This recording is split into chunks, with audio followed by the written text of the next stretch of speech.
Megan Hicks of I Run Far, and I'm with Tim Tollefson. It's a couple days before the 2019 Madeira Island Ultra-Trail.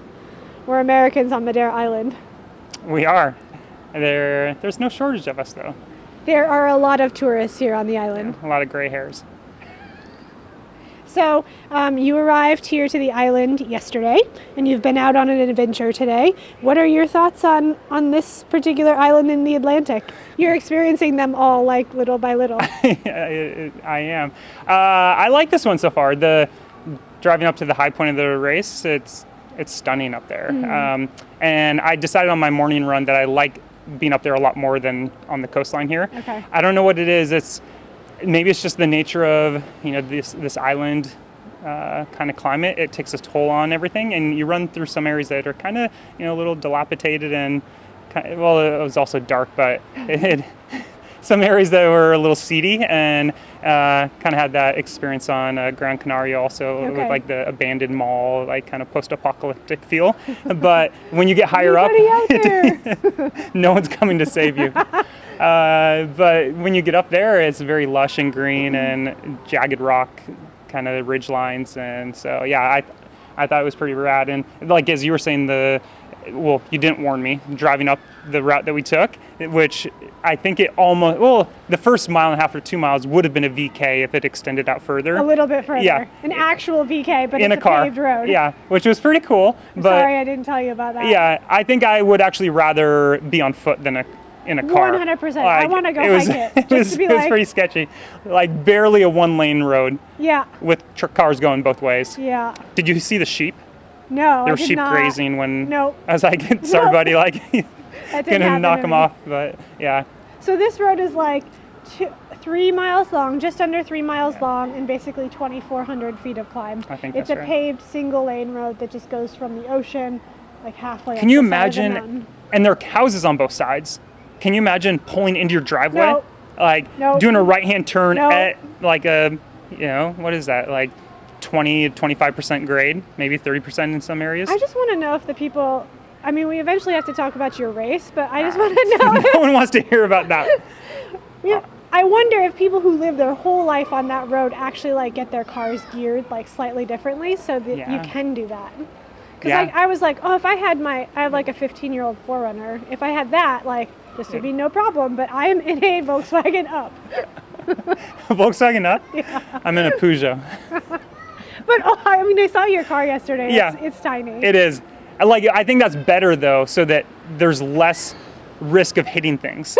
That's true. Like I told you, and there are True. tunnels everywhere on the island, which is kind of cool. But I pulled onto the, I guess we'll call it the highway, and you merged inside the tunnel, and the car in front of me got scared, so he was halfway into the lane of traffic, and he started backing up into me, and I have a manual. I barely. How daring. Yeah. They asked me if I wanted. I was like, yeah, heck yeah. Sure. Which I think that's better for roads without a doubt, it's better for the road that we went up. But so I'm backing up in the tunnel, and maybe he didn't see me. I didn't have my lights on. So, but 5 minutes after landing here on the island, I'm like, I'm going to get in the first car accident in my life in a tunnel in Madeira. Yeah, it's going to be rad. But thankfully, I avoided it. Yeah. Okay, so it's April, and you live at, what is it, 9,000 feet or 8,000 feet? So the town of Mammoth Lakes is 7,900. Okay. Yeah. And you guys have had like an absolute record winter. I feel like you're like this rare winter mammal coming out of hibernation right now. It feels that way. Okay. We have had a lot of snow. In February alone, I think we had 250 inches of snow in the first 2.5 weeks. We just got slammed. Yeah. So it's been interesting, great for skiing. And I'm thankful that I'm finally embracing the ski mountaineer kind of, or utilizing that for training. I haven't quite gone full bore, and I think because I'm still nervous about getting injured because my skiing isn't very good. Because I know Francois, he's only been in running shoes for maybe 2 weeks. Right. Where he has done like a couple long runs, maybe. Did you see his second week back running? Yeah. Ridiculous. Yeah. Like 140 miles. 145 miles with 42,000 feet of climbing. Second week back, and I'm breaking running 20,000 feet a week or something, but whatever. But he did a proper ski season, like 4 probably months of big days, never in running shoes. I'm trying to get there, but my downhill technique kind of prevents me from doing it fully because I need to get that skill set better. But so I did ski more, which I am hoping will help. So maybe it's kind of a clash of like some skiers out there. It's like skiers putting in their running shoes. See what happens in the mountains. But I also want to ask, like, you were pretty avid on social media talking about, like, you shoveled all of the snow that fell. Like, you didn't use machinery. Yeah. So it, you know, I guess part of that is we don't have a snowblower. But the other thing is, I don't know, I kind of enjoy that kind of manual labor aspect of it. You hit a threshold where you're done shoveling. You know, you don't want to go out there for the second or third time, but it's still there and it's still coming down.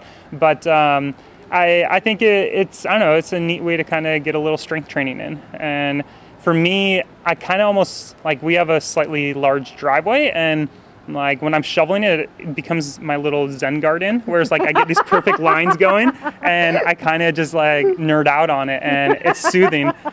So maybe that's like is my happy place, shoveling. But do you listen to like books on tape or podcasts while you're doing it too? No, I don't. You're just in the zone. Yeah. Flow state?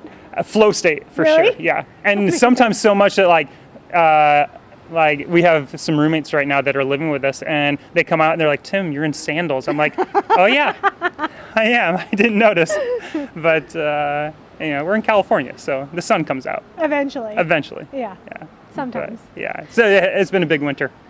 So let's back up a little bit. The last time we talked to you was before UTMB last August, where the great thigh slashing incident of 2018 occurred. What has your fall and winter sort of felt like from an actual running perspective? How long did it take to, because I think that wound ended up being pretty deep. It was, and I mean, in hindsight, to me, it seems kind of ridiculous that it derailed my race the way it did. You know, I got stitches, took a little time to heal, but I was fine. Okay. But it was more, I think, just the nature of how it got me, and it was debilitating enough that I couldn't run anymore. Properly. Yeah, and so, you know, I'm sure I could have hiked to the finish, like, and not maybe like completely ruin myself, but I kind of was at that point, it's like, my race is over. Like, you know, I was losing ground and I wasn't being competitive, and it's kind of like, I have had those death marches before, like on an island not too far from here, and Gran Canaria. Yeah. But you know, I think what was interesting is that, you know, the physical injury healed, but emotionally and psychologically, it took out a lot more than I wanted to admit, and it took me probably a good 2 months before I kind of came to terms with that. I kind of brushed it off like, you know, I just do this for fun. You know, I love the journey and the process, which those are true,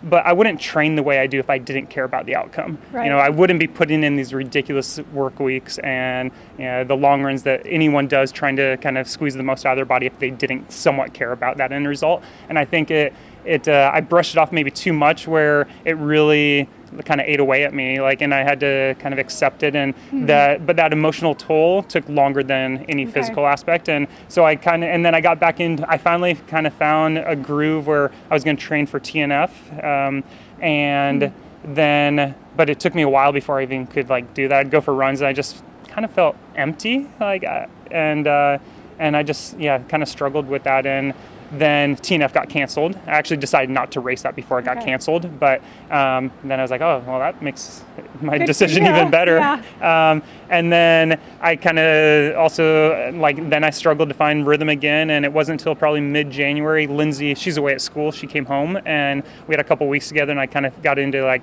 probably more of just that normal state of feeling like life was in order. And I had a really good training block leading into my first race of the year, the USATF 50K champs. And that was the kind of the focus of the winter, which again, it was kind of I was nervous about it because we had so much snow, and that was actually 2 weeks before the race. It was when we got hammered with our biggest storms, and like 200 inches fell before the race, like in those 2 weeks. And I was like, I did spend more time in ski boots than in running shoes, and I was a little nervous, but ended up going pretty well. So, but yeah, that was kind of, and then like I told you, I keep saying I'm not going to train for a winter ultra, and then every year I train for a winter ultra. And I think some of that is driven, honestly, by wanting to keep sponsors happy. And also, I mean, it's fun to go to races, but in the back of your mind, it's like, well, if I don't perform, I'm not doing my job. And so the winter is a hard time for mountain athletes, so I think, in that regard. And like when it's January in the middle of winter and you're in the mountains, like thinking about, oh, Madeira Island in April sounds so fantastic. But then, putting in the time in the sort of circumstances you're in gets pretty challenging. It does. And getting here is awesome, and it can be an escape from the snow. And I don't get injured often, but the 3 times I've had injuries that derailed races were all during winter training blocks. It's never happened to me in the summer, spring, or fall. And so there must be something about, like, you know, me pushing the physiological limit for myself in those cold, icy, somewhat dangerous conditions for running that kind of push me over the edge, where if you're riding the fine line, there's not a lot of room for error. And, you know, so maybe that's kind of why I keep pulling up short a little bit. You're 100% going to retire to like some tropical island someday and be like, I like the heat. My body likes the heat. Lindsay would love that. I still hate the ocean, but... Oh, I'm sorry to that giant body of water behind us. It's boring. I hate you. Like, look at it. I don't. He does. There's no personality. It goes on forever. I feel like it's flat. I mean, there's a tsunami like that could come and kill us, like in retribution right now. I love you. I love the earth. I hate the ocean.